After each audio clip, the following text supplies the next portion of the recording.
Hello everyone, welcome to the new video from Study Buzz और मैं हूं अनुभव गुप्ता। तो यार एक बहुत इंपॉर्टेंट अपडेट, जैसे कि आप सबको पता है कि union budget for the year 2024 present हो चुका है। सो आज की वीडियो के अंदर हम डिटेल डिस्कशन यूनियन बजट के बारे में करने वाले हैं और ये वीडियो इसीलिए भी आपके लिए इंपॉर्टेंट है। As a student of business, as a student of management, as an MBA aspirant, आपको यूनियन बजट के बारे में डेफिनेटली पता होना चाहिए, बिकॉज ये आपको बहुत ज्यादा काम आ सकता है। तो इस वीडियो को एंड तक जरूर देखना, बिकॉज एक बहुत ही रिफाइंड मैनर के अंदर, बहुत ही क्रिस्प मैनर के अंदर बहुत ही इंपॉर्टेंट इंफॉर्मेशन हम आप लोगों के साथ शेयर करने वाले हैं। तो चलिए शुरू करते हैं। इससे पहले फ्रेंड्स हम स्टार्ट करें, I would like to request you, please channel को सब्सक्राइब करके बेल आइकन जरूर प्रेस कर देना, ताकि सारी इंपॉर्टेंट वीडियोस की नोटिफिकेशन आपको मिलती रहे। और आप हमारी ऐप भी डाउनलोड कर सकते हो, वहां पे आपको कैट एमबीए के मॉक्स and videos free of cost provide होते हैं। और आप हमारे साथ इंस्टाग्राम पे भी कनेक्ट हो सकते हो, हमारा इंस्टाग्राम हैंडल है studybuzz_education। इसके अलावा फ्रेंड्स, अगर आप हमारे लाइव बैच में एनरोल करना चाहते हो तो अचीवर्स बैच के एनरोलमेंट स्टार्ट हो रही है। 15 फेब से ये बैच स्टार्ट हो रहा है, 30 नवंबर 2024 तक ये चलने वाला है। इसमें लाइव क्लासेस होने वाली है मंडे, वेडनेसडे, फ्राइडे को। उसके बाद 1 मंथ की कैट रिवीजन वर्कशॉप्स भी इसके अंदर इंक्लूडेड है। डेली असाइनमेंट्स है, 24/7 डाउट फोरम है, सारे ही लेक्चर्स की रिकॉर्डिंग मिलेगी, इंडिविजुअल पोर्टल टेस्ट आपको मिलेंगे, नेशनल लेवल टेस्ट सीरीज मिलेगी, और कैट और नॉन कैट एग्जाम्स के ऊपर भी इसके ऊपर फोकस रहने वाला है। जीडीपीआई वैट की वीडियोस मिलेंगी। इस तरीके से 11 बुक्स का ये स्मार्ट बुक्स हैं, ये आपके घर पे कोरियर के थ्रू सेंड कर दी जाती हैं। और वैसे तो इसकी फीस 35,000 रुपीज़ है, लेकिन अभी आप अर्ली बर्ड डिस्काउंट के अंदर इसको 27,500 रुपीज़ में अवेल कर सकते हो। अगर आप इसमें एनरोल करना चाहते हो तो लिंक नीचे डिस्क्रिप्शन बॉक्स के अंदर डिटेल्स सारी प्रोवाइडेड करी गई हैं। अगर फ्रेंड्स हम बात करें बजट 2024 की, तो एक बात आपको ध्यान रखने की जरूरत है, ये कंप्लीट बजट नहीं है। तो जैसे कि आपको पता है कि मोदी गवर्नमेंट का ये लास्ट ईयर है, टेन्योर खत्म हो रहा है, सेकंड जो टेन्योर था, सेकंड टर्म जो था वो खत्म हो रहा है। तो as a matter of practice जब भी फाइनल टर्म होता है तब उसमें फुल बजट नहीं लाया जाता, उसमें इंटरिम बजट लाया जाता है। इंटरिम बजट क्या होता है? इंटरिम बजट इसीलिए क्योंकि सिंस ये अब इलेक्शन ईयर है, आगे जस्ट इलेक्शंस आने वाले हैं, तो ये बजट मोर और लेस सिर्फ 4 महीने का बजट होता है, क्योंकि 4 महीने के बाद जब गवर्नमेंट दोबारा आएगी तो ये कंप्लीट बजट लेके आएगी, most probably in the month of July. So जुलाई में फिर दोबारा से एक और बजट आएगा, जिसमें कंप्लीट डिस्कशन, या जिसको आप कह सकते हो पूरे साल का, वो बाकी के बचे हुए साल का बजट होगा। और उसके अंदर फिर गवर्नमेंट मेजर अनाउंसमेंट्स भी करती है। सो इंटरिम बजट के अंदर कुछ ऐसा मेजर अनाउंसमेंट्स नहीं रहती। इसके बाद अगर फ्रेंड्स हम बजट पे जाने से पहले कुछ इंपॉर्टेंट फैक्ट्स पढ़े बजट के बारे में, कि फर्स्ट बजट ऑफ इंडिया आजादी के बाद नहीं, आजादी से ऑलमोस्ट आप मान सकते हो कि बहुत साल, 80 साल पहले, अप्रैल 7 1860 को आया था, जब Scottish economist and politician James Wilson, जो कि ईस्ट इंडिया कंपनी से थे, उन्होंने प्रेजेंट किया था budget to the British crown. First budget of the independent India R K Shanmukham Chetty ने प्रेजेंट किया था, जो कि इंडिया के फर्स्ट फाइनेंस मिनिस्टर थे, और 26 नवंबर 1947 को प्रेजेंट किया गया था। लॉन्गेस्ट बजट स्पीच 1 फरवरी 2020 को निर्मला सीतारमन जी ने दी थी, जो कि ऑलमोस्ट 3.25 घंटे की थी। सबसे ज्यादा लंबी स्पीच, जिसमें सबसे ज्यादा वर्ड्स थे, verbose speech former PM Manmohan Singh ji ने दी थी 1991 में। उसके बाद शॉर्टेस्ट स्पीच 1977 में हीरूभाई मुजली भाई पटेल ने दी थी। Maximum number of budget Morarji Desai ने 10 प्रेजेंट करे हैं, चिदम्बरम जी ने 9 प्रेजेंट करे हैं, प्रणब मुखर्जी ने 8 प्रेजेंट करे हैं। फर्स्ट पेपरलेस बजट 2021-22 में हुआ था due to COVID pandemic. First women to present budget Indira Gandhi थी 1970-71 के अंदर, और फिर निर्मला सीतारमन जी 2019 ऑनवर्ड्स प्रेजेंट करते आ रही है। बजट का नाम, ये इनफॉर्मल नेम है बजट, जो एक्चुअली कॉन्स्टिट्यूशन इसको नेम देता है वो देता है एएफएस, एनुअल फाइनेंशियल स्टेटमेंट, और ये कॉन्स्टिट्यूशन के आर्टिकल 112 में इंश्राइंड है। इसके अलावा भी कुछ इंपॉर्टेंट फैक्ट्स बजट से रिलेटेड आपको पता होने चाहिए, कि जो यूनियन बजट था पहले इवनिंग में 5 बजे दिया जाता था, ताकि डिटेल्स ब्रिटिश पार्लियामेंट में दिए जा सके, क्योंकि जब यहां पे 5 बजते थे तो यूके ऑलमोस्ट हमसे 4.5 घंटे पीछे है, तो वहां पे दोपहर का टाइम होता था। आयरॉनिकली ये प्रैक्टिस 1998 तक चलती रही थी, 51 ईयर्स ऑफ इंडिपेंडेंस थे। 1999 में जब यूनियन बजट हुआ तो फिर सुबह 11 बजे उसको प्रेजेंट करने लगे, एंड फ्रॉम द ईयर, और 28 फरवरी के ऑलमोस्ट लास्ट डे वो प्रेजेंट होता था। 2017 ऑनवर्ड्स ये प्रैक्टिस को चेंज किया गया। फर्दर 1 फरवरी को ही बजट प्रेजेंट किया जाता है, और तब से हर साल 1 फरवरी को ही ऑलमोस्ट बजट आ रहा है। और पहले 2016 से पहले रेल बजट को सेपरेटली प्रेजेंट किया जाता था, लेकिन 2016 ऑनवर्ड्स रेल बजट को भी यूनियन बजट के अंदर ही मर्ज कर दिया गया। सबसे इंपॉर्टेंट चीज जो बच्चों के माइंड के अंदर आ रही है कि सर इकोनॉमिक सर्वे कहां है, इकोनॉमिक सर्वे इस बार गवर्नमेंट ने रिलीज क्यों नहीं किया? क्योंकि ये एक इंटरिम बजट है, तो गवर्नमेंट ने इकोनॉमिक सर्वे प्रेजेंट नहीं किया। इकोनॉमिक सर्वे कब आएगा?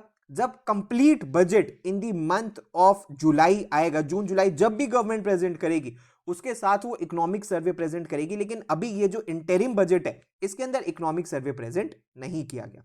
अगर फ्रेंड्स हम बात करें कि बजट को एक हम ग्लैंस देखें कि पैसा आ कहां से रहे, तो रेवेन्यू रिसीट्स आप देख सकते हो कि ऑलमोस्ट गवर्नमेंट की 30 लाख करोड़ की, उसके बाद 26 लाख करोड़ की टैक्स रेवेन्यू है, जिसमें से non tax revenue almost 3,99,000 crore है, 4 लाख करोड़ रुपए। कैपिटल रिसीट्स आप देख सकते हो कि 17,64,000 करोड़ रुपए है, जिसके अंदर further recovery of loans 29,000 crore है, 50,000 करोड़ रुपए की अदर रिसीट्स है, and borrowing and other liabilities जो गवर्नमेंट बोरो कर रही है पैसा, वो 16,85,494 करोड़ रुपीस है। यानी कि टोटल रिसीट्स जो बजट के अंदर गवर्नमेंट को चाहिए इस साल की, वो 47,65,768 करोड़ रुपीस का ये बजट है। और आप देख सकते हो कि पिछले साल से ये इंक्रीज किया गया है, और जितना बजट होता है उतने ही एक्सपेंडिचर्स भी होते हैं। 47,65,000 करोड़ के हमारे रेवेन्यू है, एंड 47,65,000 करोड़ के ही हमारे एक्सपेंडिचर होने वाले हैं। लेकिन इस साल का जो सबसे बड़ा हाईलाइट है वो है ये नंबर, जो कि गवर्नमेंट ने बोला है कि कैपिटल अकाउंट के लिए गवर्नमेंट 11,11,111 करोड़ रुपए खर्च करने वाली है। अगर फ्रेंड्स हम देखें कि ये पैसा आता कहां से है, तो जिसमें आप देख सकते हो कि जो ये 47 लाख करोड़ रुपीस का बजट है कि सरकार के पास पैसा आ कहां से रहा है, तो आप देख सकते हो कि ग्रॉस टैक्स जो है वो ऑलमोस्ट 38 लाख करोड़ रुपीस है। लेकिन ग्रॉस टैक्स इतना इंपॉर्टेंट नहीं होता, हमें नेट टैक्स रेवेन्यू जानने की जरूरत है, क्योंकि इसमें बहुत सारी चीजें होती हैं। इसमें स्टेट्स का शेयर भी 12 लाख करोड़ रुपए का है, वो तो एज इट इज चला जाएगा। तो यानी कि गवर्नमेंट के पास जो नेट टैक्स रेवेन्यू है वो 26 लाख करोड़ रुपए का आया है। उसके बाद डेट रिसीट्स, जो कि गवर्नमेंट डेट से पैसा रेज करेगी, वो 16 लाख करोड़ रुपए है। कैपिटल रिसीट्स, इसको फर्दर जब इसमें ऐड हो जाएंगी तो टोटल 17,64,000 करोड़ रुपीस है।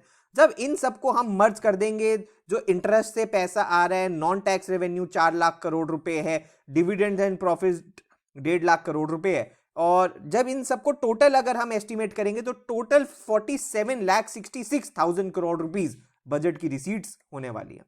अब ये तो पैसा आया जो टैक्स रेवेन्यू, वो आया और कहां कहां से? आप देख सकते हो कि कॉर्पोरेशन टैक्स 17% है, इनकम टैक्स 19% है, कस्टम्स ड्यूटी 4% है, यूनियन एक्साइज 5% है, जीएसटी मेजर 18% है, उसके बाद नॉन टैक्स रेवेन्यू 7% है, नॉन डेट कैपिटल रिसीट 1% है। लेकिन जो सबसे बड़ी प्रॉब्लम भी है वो है बोरोइंग्स। मैक्सिमम पैसा 28% पैसा जो बजट का है वो बोरोइंग्स से आ रहा है। आप देख सकते हो बोरोइंग्स एंड अदर लाइबिलिटी से, जो कि 28% पैसा है। यानी कि 1/4 से ज्यादा रेवेन्यू जो गवर्नमेंट का है वो बोरोइंग एंड अदर लाइबिलिटी से आता है। अब ये जो पैसा आया, ये खर्चा कहां कहां होना है, इन सारी चीजों को हम देखते हैं। 16% पैसा सेंट्रल सेक्टर स्कीम्स के ऊपर होना है, जिसमें डिफेंस सब्सिडीज भी हैं। उसके बाद 8% पैसा सेंट्रली स्पॉन्सर्ड स्कीम्स के अंदर होना है, 9% पैसा अदर एक्सपेंडिचर है, 4% पेंशन में जाएगा, 20% states share of taxes and duties के अंदर जाने वाला है, जो कि गवर्नमेंट के पास टैक्सेस आते हैं उनको स्टेट्स के साथ शेयर करने पड़ते हैं, तो 20% पैसा इसमें जाने वाला है। उसके बाद 8% पैसा finance commission and other transfers में जाने वाला है, 6% पैसा सब्सिडीज में जाने वाला है, 8% डिफेंस में जाने वाला है, एंड 20% जो कि 1/5 ऑफ द पैसा है वो इंटरेस्ट पेमेंट में जाने वाला है, जो गवर्नमेंट ने बोरिंग्स करी है।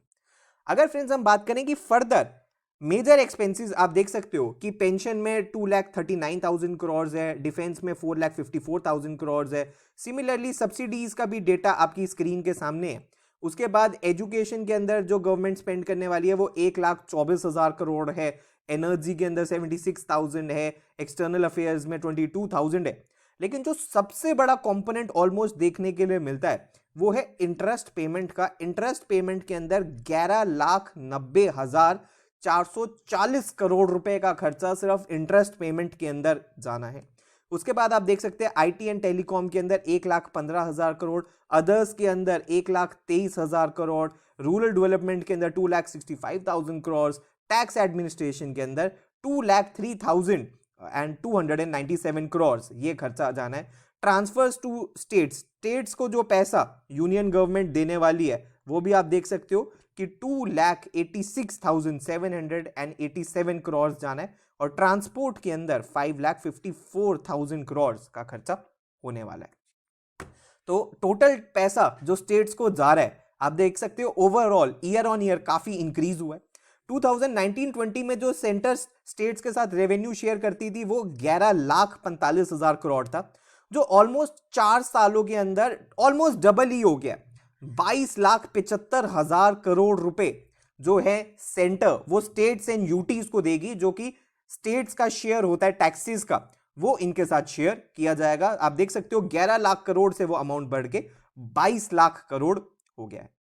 लेकिन फ्रेंड्स, जब हम इंटरेस्ट पेमेंट और इन सारी चीजों के बारे में बात कर रहे हैं तो एक चीज हमें जानने की जरूरत है, कुछ डेफिसिट्स भी। डेफिसिट्स आप देख सकते हो कि इस बार फिस्कल डेफिसिट पे गवर्नमेंट ने लगाम लगाने की कोशिश करी है। फिस्कल डेफिसिट को आप देख सकते हो गवर्नमेंट कम करने की कोशिश करी है, और इस साल 5.1% ऑफ द जीडीपी पे रखने का इसको एस्टिमेशन है। और आप देख सकते हो कि 16,85,494 करोड़ रुपीस का हमारा फिस्कल डेफिसिट है। फिस्कल डेफिसिट क्या होता है? फिस्कल डेफिसिट तब होता है जब बजट के एक्सपेंडिचर ज्यादा होते हैं बजट के रिसीट्स के, उसमें से अगर बोरोइंग्स को हटा दिया जाए तो। रेवेन्यू डेफिसिट जो है गवर्नमेंट का वो 6,53,000 करोड़ का। रेवेन्यू डेफिसिट कब होता है? जब रेवेन्यू एक्सपेंडिचर ज्यादा हो जाए रेवेन्यू रिसीट से, और आपने देख रहे हैं कि गवर्नमेंट इसको भी कम करने की कोशिश कर रही है, 2% पे लेके आई है। उसके बाद प्राइमरी डेफिसिट जो है वो 4,95,000 करोड़ का है, जिसको गवर्नमेंट 1.5% पे लेके आ रही है। प्राइमरी डेफिसिट क्या होता है? Primary deficit basically fiscal deficit ही होता है, लेकिन जब उसमें से हम इंटरेस्ट पेमेंट हटा देते हैं तो वो प्राइमरी डेफिसिट आ जाता है। तो गवर्नमेंट फिस्कल डिसिप्लिन के ऊपर जाती हुई दिख रही है कि जो फिस्कल डेफिसिट है वो 5.8 से 5.1, रेवेन्यू डेफिसिट 2.8 से 2%, और प्राइमरी डेफिसिट 2.3 से 1.5% पे आना चाहिए। अब ये जो डेफिसिट है इसका पैसा कहां से आएगा? अगर हम सिर्फ इसी साल के बारे में बात करें तो आप देख सकते हो कि इसमें काफी सारा पैसा सिक्योरिटीज अगेंस्ट स्मॉल सेविंग से आने वाला है, जो ब्लू वाला कंपोनेंट है। और आप देख सकते हो ऑलमोस्ट ये 9 लाख करोड़ रुपीस के आसपास है। उसके बाद येलो वाला कंपोनेंट अगर हम देखें तो शॉर्ट टर्म बोरोइंग जो ट्रेजरी बिल्स गवर्नमेंट लाएगी, ऑलमोस्ट 1,70,80,000 करोड़ रुपीस के आसपास ये भी है। एंड लास्टली अदर्स है जो कि बहुत ही लिमिटेड, इसको बल्कि नेगेटिव में ही इस बार रखा गया है। तो मैक्सिमम पैसा जो डेफिसिट फाइनेंसिंग का है वो सिक्योरिटीज अगेंस्ट स्मॉल सेविंग से आता है। तो फ्रेंड्स, अगर अब हम बजट एट अ ग्लैंस के बारे में बात करें कि क्या क्या इंपॉर्टेंट अनाउंसमेंट्स करी गई हैं, तो गवर्नमेंट लेके आई है विकसित भारत संकल्प। अब विकसित भारत संकल्प के अंदर डेवलपमेंट मंत्र क्या है गवर्नमेंट का कि सबका साथ सबका विकास के ऊपर फोकस किया जाएगा, जो कि है कॉम्प्रिहेंसिव डेवलपमेंट फॉर ऑल। उसके बाद सबका साथ सबका विकास सबका विश्वास एंड डेवलप्ड इंडिया 2047 की विजन लेके गवर्नमेंट आई है। और इसके अंदर फोकस किन किन चीजों के ऊपर करने वाली है गवर्नमेंट वो देखते हैं। सबसे पहले फोकस एरियाज, सबसे पहले गरीब कल्याण एंड देश का कल्याण के अंदर अगर हम बात करें तो direct benefit transfers led to savings of 2.7 lakh crore rupees. 25 crore लोगों को मल्टी डायमेंशनल पॉवर्टी से निकाला गया है। क्रेडिट असिस्टेंस दी गई है 78 लाख स्ट्रीट वेंडर्स को under PM Svanidhi scheme. Youth के लिए गवर्नमेंट ने 1.4 करोड़ यूथ को ट्रेन किया under skill India mission. Foster किया entrepreneurial aspiration of youth, 43 crore loans दिए गए हैं पीएम मुद्रा स्कीम्स के अंदर। आप देख सकते हो एम्स जो पहले 7 थे अब वो बढ़ के 22 हो गए हैं। यूनिवर्सिटी 723 थी वो अब 1100 से ज्यादा हो गई हैं। पीएम श्री बजट एलोकेशन के अंदर जो पहले 4,000 करोड़ था वो अब 6,000 करोड़ तक हो गया है। अगर हम फ्रेंड्स फार्मर्स के बारे में बात करें, अन्नदाता, तो direct financial assistance 11 lakh crore रुपए की दी गई है पीएम किसान स्कीम के अंदर। क्रॉप इंश्योरेंस 4 करोड़ फार्मर्स को दिया गया पीएम फसल बीमा योजना में। एंड इंटीग्रेटेड मंडीज के ऊपर total trading volume 3 lakh crore रुपए की हो चुकी है। नारी शक्ति के बारे में अगर हम बात करें जो कि रिपब्लिक डे की थीम भी रहती है, 30 करोड़ मुद्रा योजना लोन्स वुमेन एंटरप्रेन्योर्स को दिए गए हैं। इंक्रीज्ड फीमेल एनरोलमेंट हुआ है हायर एजुकेशन में जो कि 28% से बढ़ा है 10 साल में। 43% ऑफ स्टेम कोर्सेज में, STEM basically science, technology, engineering, management, ये जो कोर्सेज होते हैं, 43% फीमेल एनरोलमेंट्स है। एंड 1 करोड़ वुमेन को असिस्ट किया है by 83 lakh self help groups ने टू बिकम लखपति दीदी। लखपति दीदी भी काफी ज्यादा इस साल न्यूज में। अब इस अमृत काल के लिए गवर्नमेंट ने क्या स्ट्रैटेजीज निकाली हैं कि कैसे इसको अचीव करना है, जो विकसित भारत संकल्प है। सबसे पहले सस्टेनेबल डेवलपमेंट के लिए गवर्नमेंट ने बोला कि भाई नेट जीरो हम बाय 2070 हो जाएंगे। नेट जीरो वैसे भी गवर्नमेंट का एम है, इसके अंदर बहुत सारी चीजें करने वाली है, जिसमें सबसे पहले वायबिलिटी गैप फंडिंग होगी विंड एनर्जी की। रूफ टॉप सोलराइजेशन, ये बहुत इंपॉर्टेंट स्कीम गवर्नमेंट लेके आई है, जिसमें 1 करोड़ हाउस होल्ड्स के अंदर रूफ टॉप सोलर प्लांट्स लगाए जा रहे हैं, जिसमें 300 units of free electricity per month दिया जा सकेगा। Adoption of e buses for public transport network किया जाएगा और स्ट्रेंथन किया जाएगा e vehicle ecosystem. New scheme लेके आ रहे हैं bio manufacturing and bio foundry के लिए। इसके अलावा 10 करोड़ से ज्यादा एलपीजी कनेक्शंस दिए जा चुके हैं पीएम युवा स्कीम के अंदर। 36 करोड़ से ज्यादा एलईडी बल्ब्स दिए गए हैं एंड 1 करोड़ से ज्यादा एलईडी स्ट्रीट लाइट्स भी लगाई गई हैं। फर्दर इंफ्रास्ट्रक्चर एंड इन्वेस्टमेंट्स के बारे में अगर हम बात करें तो इंप्लीमेंट किया जाएगा of 3 major railway corridor programmes PM Gati Shakti programme के अंदर। प्रमोशन होगा foreign investment via bilateral investment and existing airports का एक्सपेंशन होगा एंड कॉम्प्रिहेंसिव डेवलपमेंट होगा of new airports under the Udan scheme and promotion होगा of urban transformation via metro rail and Namo Bharat. FDI के अंदर भी आप देख सकते हो कि 2005 से 14 के अंदर जो एफडीआई आया था वो $298 बिलियन था, जो कि अगले 10 सालों में ऑलमोस्ट डबल होके ऑलमोस्ट $600 बिलियन हो गया है। और कैपिटल एक्सपेंडिचर के ऊपर भी गवर्नमेंट का अब बढ़ता ही जा रहा है। आप देख सकते हो पहले वो 3 से ऑलमोस्ट 4% के आसपास था, अब वो 9% से भी ज्यादा कैपिटल एक्सपेंडिचर के ऊपर गवर्नमेंट खर्चा कर रही है। नंबर ऑफ एयरपोर्ट्स आप देख सकते हो 74 से बढ़ के 149 हो गए हैं। एयरक्राफ्ट मूवमेंट 16 से बढ़ के 25 हो गई है मिलियन टन्स के अंदर। इलेक्ट्रिफाइड रेल रूट्स ऑलमोस्ट 50,000 से ज्यादा इंक्रीज हो, इन 50,000 से को ज्यादा पार कर गए हैं। फर्दर अगर हम बात करें कि इंक्लूसिव डेवलपमेंट के अंदर हेल्थ के अंदर गवर्नमेंट क्या काम करने वाली है, तो एनकरेज करेंगी सर्विकल कैंसर वैक्सीनेशन 9 से 14 साल के बच्चियों के अंदर। सक्षम आंगनवाड़ी एंड पोषण 2.0 को एक्सपेडाइट किया जाएगा। यू विन प्लेटफॉर्म लेके आया जाएगा मिशन इंद्रधनुष के जैसे, ताकि इम्यूनाइजेशन को बढ़ाया जा सके। And health cover under Ayushman Bharat scheme को भी एक्सटेंड किया जाएगा to ASHA anganwadi workers and helpers. Housing के बारे में बात करें तो प्रधानमंत्री आवास योजना में क्लोज टू अचीविंग टारगेट 3 करोड़ हाउस होल्ड का टारगेट अचीव हो गया और गवर्नमेंट ने 2 करोड़ और हाउसेस का टारगेट रखा है अगले 5 सालों के लिए। मिडिल क्लास को लिए भी हाउसिंग स्कीम्स गवर्नमेंट लेके आ रही है, जिससे कि वो अपना हाउस बना सकते हैं। और पीएम आवास योजना की जो अलॉटमेंट थी आप देख सकते हो 79,000 करोड़ से बढ़ा के उसको 80,600 करोड़ कर दिया गया। टूरिज्म को प्रमोट करने के लिए स्टेट्स को एनकरेज किया जा रहा है कि वो डेवलपमेंट करे of iconic tourist centres to attract businesses and long term interest free loans भी स्टेट्स को दिए जाएंगे ताकि वो इसके ऊपर इंक्रीज कर सके।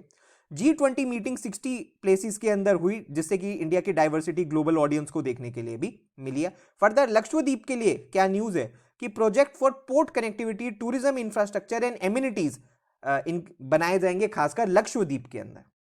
अगर फ्रेंड्स हम फर्दर स्ट्रैटेजीज के बारे में बात करें तो आप देख सकते हो एग्रीकल्चर एंड फूड प्रोसेसिंग के लिए गवर्नमेंट प्रमोट करेगी private and public investment in post harvest activities. Application for nano DAP to be expanded in all climatic zones. Aatmanirbhar oil seeds Abhiyan strategy को फॉर्मुलेट किया जाएगा टू अचीव आत्मनिर्भरता for oil seeds. Comprehensive program लाएंगी dairy development के लिए and implementation होगा प्रधानमंत्री मत्स्य संपदा योजना, जिससे कि एनहांस करी जाएगी एग्रीकल्चर प्रोडक्टिविटी, डबल किए जाएंगे एक्सपोर्ट्स एंड जनरेट करेगी मोर एम्प्लॉयमेंट अपॉर्चुनिटीज। इसमें 5 इंटीग्रेटेड एक्वा पार्क्स भी सेटअप होंगे। आप देख सकते हो कि ब्लू रेवोल्यूशन के लिए जो एलोकेशन था पहले 2000 करोड़ था, अब उसको 2300 करोड़ कर दिया गया है। एंड पीएम फॉर्मलाइजेशन स्कीम में जो पहले 639 करोड़ था उसको बढ़ा के 880 करोड़ कर दिया गया। अगर हम टैक्सेशन के बारे में बात करें तो direct taxation more than trebled 3 गुना हो गई है लास्ट 10 इयर्स के अंदर। नंबर ऑफ रिटर्न्स जो है 2.4 टाइम्स हो गई है। फास्टर रिफंड्स है, जो पहले 3 महीने लगते थे अब 10 डेज के अंदर अंदर हो जाता है। एवरेज मंथली जो जीएसटी कलेक्शन है वो ऑलमोस्ट डबल हो गई है, 1,66,000 करोड़ रुपए का एवरेज मंथली जीएसटी इकट्ठा होता है। इससे बेनिफिट कंज्यूमर्स, गवर्नमेंट ये कहती है कि reduction in logistics cost and prices of most goods and services हो पाता है। एंड पॉजिटिव सेंटिमेंट्स भी गवर्नमेंट कहती है कि जीएसटी को लेके है कि 94% ऑफ द इंडस्ट्री लीजर्स जो हैं उन्होंने कहा कि जीएसटी पॉजिटिव है, एंड 80% ऑफ द रिस्पोंडेंट्स ने कहा कि GST has led to supply chain optimization. और आप देख सकते हैं कि import, decline in import release भी हुआ है 47% इनलैंड कंटेनर डिपोज के ऊपर, 28% एयर कार्गो कॉम्प्लेक्सेस के ऊपर एंड 27% सी पोर्ट्स के ऊपर। टैक्स प्रपोजल के अंदर जो टैक्सेशन सिस्टम है उसके अंदर गवर्नमेंट ने कोई चेंजेस नहीं करे हैं, चाहे वो किसी भी तरीके के कोई खास मेजर चेंजेस यहां पे देखने के लिए नहीं मिले, तो जो एग्जिस्टिंग टैक्स स्ट्रक्चर था उसी को ही कंटिन्यू किया गया है।